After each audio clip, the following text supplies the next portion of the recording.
you guys like D&D, and do you guys like just insane shit that happens in campaigns like Dimension 20 or Critical Role? Because then you're gonna absolutely fucking love what I got for you here.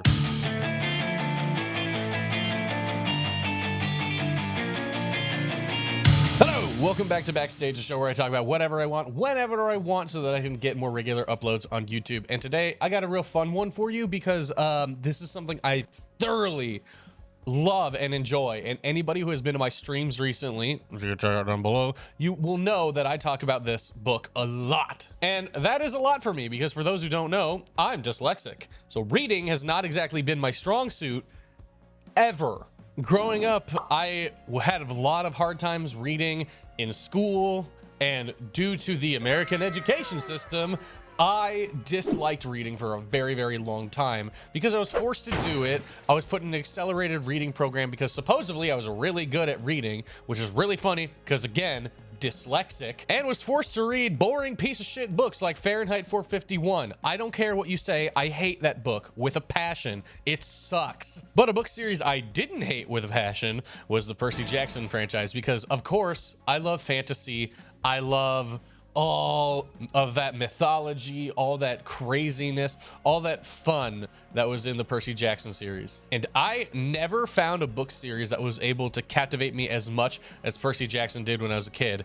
And I didn't read a lot, so it wasn't exactly, wasn't exactly a big search, but I eventually ended up finding it in my new favorite book series, Dungeon Crawler Carl. Now, this book series has been massively popular over the last couple of years, and for very good reasons, and I want to explain to you why, if you haven't heard of it, why you should read it or listen to the audiobook, because it's fucking phenomenal. I'm still currently reading through the whole series. I'm only on book 4 out of 8 now. I believe the 8th one is coming out here pretty soon. And my God, it's got that perfect mix of all that weird fantasy stuff mixed in with the modern elements of the world. And it is just, oh, so good. So let's start out. What is Dungeon Crawler Carl? It is a book series written by Matt Dinniman. Matt Dinniman is a very awesome writer. Also, I really hope I'm pronouncing that name right. I'm not good at pronouncing things, as anybody knows. Again, streams, I'm fucking terrible at pronouncing names. But Matt Dinniman has written a bunch of really good books, like Kaiju Battle Surgeon. I believe that's what it's called. Sorry, Kaiju Battlefield Surgeon. Operation Bounce House, which is another fantastic book I need to read, as well as fantasy horror series, The Shivered Sky, and the lit RPG series, Dominion of Blades. So he has written a lot. But of course, his biggest and most popular series is New York Times best-selling Dungeon Crawler Carl, which is what I am talking about today. I will start out. Spoiler alert, I will not be spoiling the main plot of the books. And again, I am not entirely through the books, so I don't know what's all going on, but I am giving a general, if you want to read it, go and read it. Otherwise, you sit here and listen to me talk about it. I'm not going to mention major plot points. I'm not going to do anything like that. I'm going to give you an idea of what the beginning of the book is and just how insane and off the walls this series goes. This is one of my favorite book series ever, and I highly recommend anybody and everybody to go listen to it, because it is not only a book series that constantly makes me laugh, constantly makes me smile, but also delivers such an impactful and great story that just keeps me on edge to the point where I don't want to fucking record this. I want to go listen to the audiobook because Jeff Hayes does the narration for it, and he is phenomenal at what he does, and it is honestly, the audiobook is just as perfect as the regular book, which is so hard for me because I love good audio and I love when things sound good, and a lot of audiobooks don't. Look, I'm just gonna be honest. I wanted to get reading on Mistborn because I heard Mistborn is really good. I can't listen to the audiobook because the audio narration has not aged well and it just sounds bad. You don't have that problem with Jeff Hayes and what is it called that he works for? Jeff Hayes and Sound Booth Theater. That's what it is. Oh my God, phenomenal audiobook. God damn it, Donut. We need to talk before we do stuff like that. You don't even know what you're doing yet. Relax, Carl. I've been reading the help section of the Warlords tab. Wait, really? All right, so picture this. The world ends. That's where we start the Dungeon Crawler Carl book series. we follow Carl. Carl is a man who just broke up with his girlfriend and has to gather up all her stuff while she's out on vacation because she's moving out. And one of the things he has to pack up and take care of is his girlfriend's cat. His girlfriend's cat being, and I shit you not, I have to look at the wiki to read this, Grand Champion, Breed Winner Regional, National Winner, Princess Donut, the Queen, and Chunk. You got to get the full title in there. We'll get back to that. So on this fateful night, Donut walks out of the apartment. So Carl goes to take a smoke break and the cat jumps out the window onto a tree. Anybody who's ever had to deal with a cat running out into the wild knows how much of a fucking pain in the ass it is to get them back. And sometimes, especially when it's like 2 a.m., you don't want to deal with it. Speaking of cats, mine are fighting.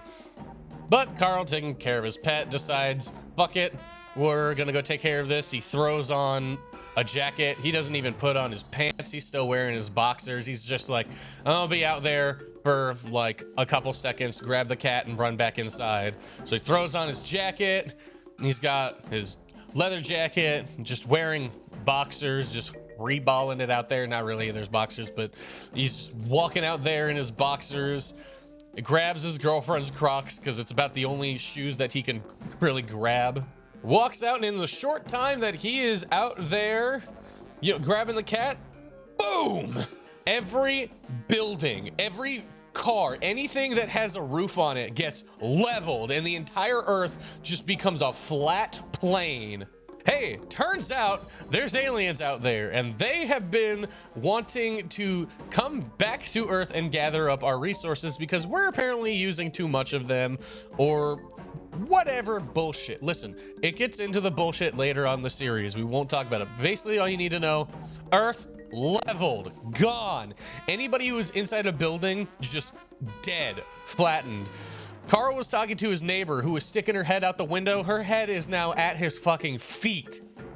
We're still on chapter 1, by the way. We haven't even gotten to the dungeon aspect of it. Basically, these aliens announced to everybody through some weird mind fuckery that, hey, we took all of your planet's resources, and if you want a chance at getting them back, you gotta go through our dungeon. So they sprout up all of these little dungeon entrances all over the world for people to run in and get a chance at surviving and bringing back their planet's resources. Again, Carl is in a leather jacket similar to mine and his underwear. And it's the middle of winter. So him, with his girlfriend's cat in tow, goes into a dungeon because otherwise he's going to freeze his ass off and die. This is where the series gets started. This is the very beginning of it, and everything from there just goes off the rails. When I tell you I have no idea what to expect, I legitimately don't. This isn't your typical fantasy like D&D style dungeon. Everybody's got swords, everybody's using magic, all that kind of stuff. This is a combination of your typical dungeon aspects and all the things that come with D&D, stats included, mixed with modern day elements. So not everything is like super fantasy. You get these like little like hints and vignettes of other things that are happening, other things that are more modern in the world. It's very interesting because it allows for more creative uses of everything. Some of the things that the series gets into later is just using objects around you and creating things to solve problems instead of just hack/sword way through it. Carl and Donut are now in this dungeon, which it turns out is like a game show that is being broadcasted all over the universe to people. It's kind of like Hunger Games in that aspect of like they're in this and they have to survive while people are watching them, and their fame affects what happens to them and the opportunities they get, things of the sorts like that. And this entire dungeon is controlled by an artificial intelligence that has been created by this advanced alien empire regime, whatever you really want to call it, for the sole purpose of this entertainment broadcast live stream thing. Now, obviously, AI and art is a very touchy subject. I can personally say I do not like AI, but this is completely different. It's not that kind of AI or anything like that. It is not like it was written by AI. This is just a AI in universe that has a foot fetish. I wish I was kidding about, actually, no, I don't. It's the funniest aspect of this series. This AI is wild, it's weird, and it has a foot fetish. So you can imagine the AI is very happy with our main character walking around in nothing but a leather jacket and boxers and no shoes on. It's kind of like that old meme of the Hunchback of Notre Dame, the Count Frollo. There's an extra thick woman outside. I don't think I can say that, actually. There's an extra thick woman outside with no shoes on. The AI basically sees that it's like, hey, Dungeon AI, there is a buff man wearing nothing but boxers and a leather jacket with no shoes on in the dungeon. And this thing just goes... I have the book in front of me. I'm going to look for this part real quick. Sorry. I also just read through the front of it, and I found the little, like, this book is dedicated to. It's so fucking funny. This version of Dungeon Crawler Carl is dedicated to the star of one of the greatest, most inspiring, amazing survival stories of all time, Fiona. Fiona the Hippo. Yes, I am dedicating this book to a goddamn hippopotamus. Sorry, Mom. It's little humor jokes like that just make this book like so good, because it's not like a Family Guy situation or something like that where jokes are just constantly being thrown at you left and right. It gives you these little bits here and there, and then an ultimate like payoff of like this really funny thing. But even when the serious moments are happening, it takes time to add little bits and hints of comedy into there to make it feel more real and make it feel more tangible to the audience. God, even scrolling through the book, I just find funny, hilarious things like the start of chapter 19, Time to Live a Collapse, 2 days and 18 hours. And this is from the AI. I'm not going to give you any context to this. You're going to have to read the book, but once you get it, oh, is this funny. New achievement. You monster. You've killed an infant. An infant! Okay. Unless you're a complete psychopath, we know you probably didn't wake up this morning and tell yourself today is the day I'm going to slaughter a child. Well, let's put your mind at ease. All the children mobs who die within this dungeon don't actually perish. They're transferred to a holding area where they're safe and treated nicely and gently until they can be reunited with their loving parents at the end of the season. Feel better? Good. Your reward? These past 20 seconds, when your conscience started to ease, that was your reward. It's also a lie. That baby is dead, and it's dead because of you. You are totally going to hell. You've received a bronze asshole box. All right, I found the example I was looking for. It's the beginning of chapter 46. The dungeon groaned. It fucking groaned. My HUD flickered. I felt dirty and sick. I was gonna put this back before I just read more and more of the first book, because believe me, I will read more of the book. But I think this gives an idea of what the system AI is like, what the game is like, and especially some of the real funny, really weird things that are in this book. Without getting into too much spoilers, and to just give you more of the things that you are expecting or should expect from this book, I'm going to tell you entirely true things that are in the Dungeon Crawler Carl books. You have meth-dealing llamas that spit acid, muscular snake men who shout bro at the end of every sentence, talking sex dolls, the absolute heartbreaking story of a family torn apart by the apocalypse, and the eventual death of a child that splits together a mother and father. Don't feel bad, those people suck. And of course, the biggest selling point I could possibly think of for Dungeon Crawler Carl being someone we have already talked about, and that would be Grand Champion, Breed Winner, Regional, National Winner, Princess Donut, the Queen Anne Chunk. That is a fucking lengthy title, I swear to God. I'm gonna mess that up again. You see, earlier, if we go back to where I was talking about the synopsis of the first chapter, we can get into the next chapter and talk about how I almost said Dungeon Crawler Carl, and I can just call him Carl. That's his fucking name. Carl and Donut end up being introduced more into the world of the dungeon that we are in. And specifically, Carl gets an item that allows him to level up Donut per se, and kind of like let her have different stats and things of the sorts like that. And because of this, Donut ends up being able to talk. So now you would think it would be a story of the man who is going through with just a leather jacket and boxers, that's it, with his girlfriend's cat. But here's the thing that's really funny, is that because of this item that they've gotten, and because Donut can now talk, she is a crawler, which is what they call the people going through the dungeon. They're crawlers. So Donut is a crawler, which means she has stats. And those stats are higher than the main character Carl's, which means that she is the party leader. And you see, Donut is pretty sassy.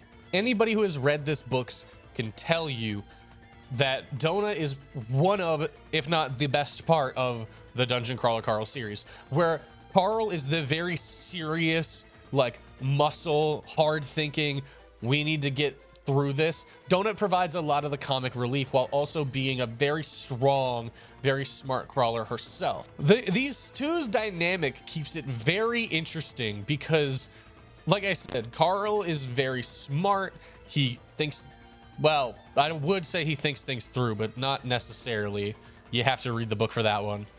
But he is both kind of the brains and bronze of the operation, but Donut is technically the lead because of her stats and everything of the sorts like that. Now, don't get me wrong, Carl is a great character and he's very funny in his own right, but a lot of the humor does come from Donut and some of the things that she says, some of the things that she do, especially the things that she says.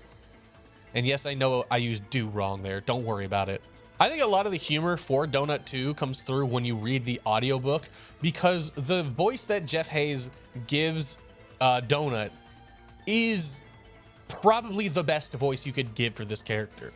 Donut is very regal, very old-fashioned, very like snooty. She's got that attitude of a princess, that kind of, she's above everybody else, especially dogs. And like I said, she views herself, she is the pretty princess Donut.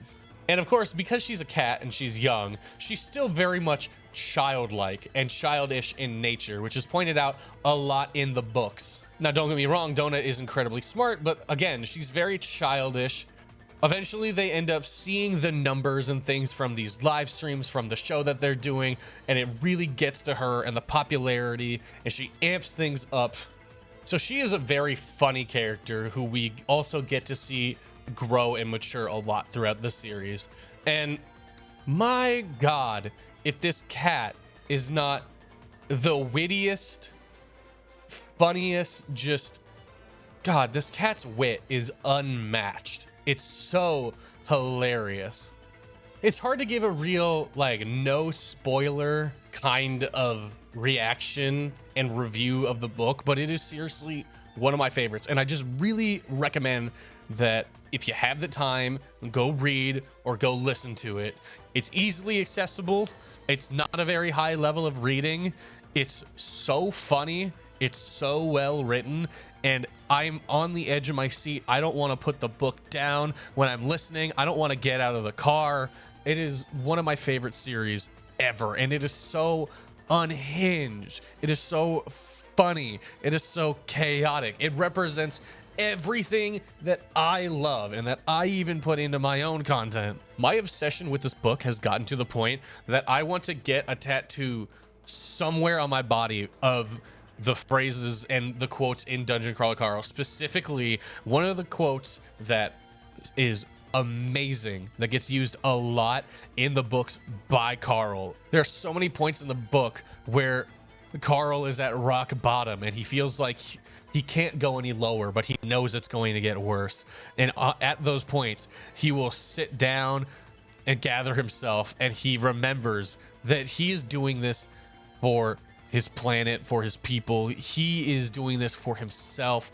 He's out there trying to survive, and he is trying to make this dungeon his bitch. So he will sit down look at the numbers of all the people watching the live streams. Think of all of the aliens that are interviewing him and going through the normal like talk show and all that stuff, and how much he hates it. And he just sits there and he says, and I quote, "Fuck you.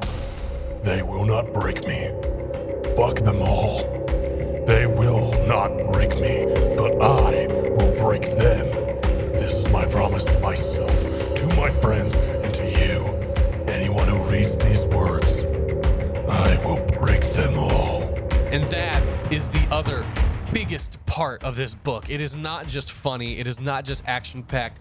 It is an amazing example of the indomitable human spirit that lives inside of Carl and all of the other crawlers just trying to make it out there, that goes through some of the worst things, sees all of this death and destruction, and is laughed at and mocked as if he's a TV show. And he just sits there and he's like, I am not playing your game. I am surviving. Fuck you. I will do this. I will survive. You will not break my mind. You will not destroy me. And I will make you my bitch. So go check it out. Links will be down below. There are currently the mainline book series, which is just about to finish up, and it is incredible, written by Matt Dinniman. There is the Audible audiobooks, which are fantastic and narrated by Jeff Hayes, using Jeff Hayes and Sound Booth Theater. They do a fantastic job. They do a lot of other like lit RPG books that I absolutely love. So good. They're currently doing a webtoons comic of it, and I'm not kidding, and it is so good. The visuals, the art style, and everything for it is just amazing. And they have announced that, of all people, Seth MacFarlane, yeah, the guy behind Family Guy I was talking about earlier, kind of shitting on, don't worry about it. Seth MacFarlane has picked up Dungeon Crawler Carl for a live action TV series. Now, we don't know anything else about it. We just know that it is currently in the early phases of production, and I couldn't be more excited. As much as I would shit on Family Guy and things of the sorts like that, I genuinely absolutely love Seth MacFarlane and the work that he does, and I think that he is the perfect person to adapt a series that has this much serious tones and comedy into it, similar to something like The Orville, honestly. And if you want to see more backstage and some of the things that I do and some of the things that I talk about, then be sure to subscribe, like the video, do all that kind of stuff I hate talking about. Check down below for my other socials. I stream here on YouTube, also on Twitch and on TikTok, where I don't post as much as I really should. We play games, we have a good time, and we just like to embody the same amount of chaos that is in these books and bring it out for everybody else while I'm streaming and doing things of the sorts like that. So if you like that, be sure to let me know. And I will be seeing you guys later. I'm going to go read and finish up the 4th book because, God, I can't put this series down.